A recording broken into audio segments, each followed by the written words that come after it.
ეკონომიკის სამინისტროსთან მოძრაობა 7 ნოემბრის მიერ ორგანიზებული აქცია გაიმართა.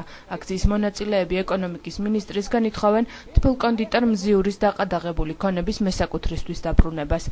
ისინი კახა ბაინდურაშვილს თხოვენ აღასრულოს სასამართლოს გადაწყვეტილება, რომელიც მიღებულია 2001 წლის 31 ივლისს და რომელშიც მითითებულია, რომ მზიურის 8 კაციანმა კოლექტივმა 1993 წლის 7 ივლისს თბილ კონდიტერი მზიური გამოისყიდა. ჩვენ მოვითხოვთ ბატონ პაულ კაშულთან პირდაპირ, რომ აღასრულოს სასამართლო გადაწყვეტილება, რომელიც მიღებული არის 2001 წლის 31 ივლისის გადაწყვეტილებით.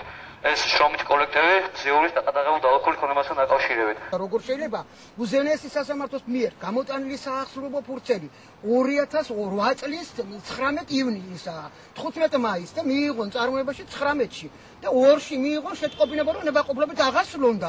ეს გაუშვან არქივში. არის თუ არა სისხლის სამართლის დანაშაული და ბატონ მინისტრი მიმართავ, რომელიც ახალია და საქმის კურსშიც არ არის ახდება. კეთილ ნებას ველოდებით, რომ მოხდეს სასამართლო გადაწყვეტილების აღსრულება კანონ დაქვემდებარებული. დაგვიბრუნონ ქონება 800 კაცს, რომელიც გამოვისყიდეთ 93 წლის 7 ივლისს 800 ადამიანმა და რომელიც ხელმეორედ ძალიანად ყალბ დოკუმენტებზე დაყრდნობით 94-16 წელს გაგვიყიდა ჯერ ქონების მართვის სამინისტრომ და ამ სამინისტრომ ვერ გამოვეტიეთ მოგების შემდეგ.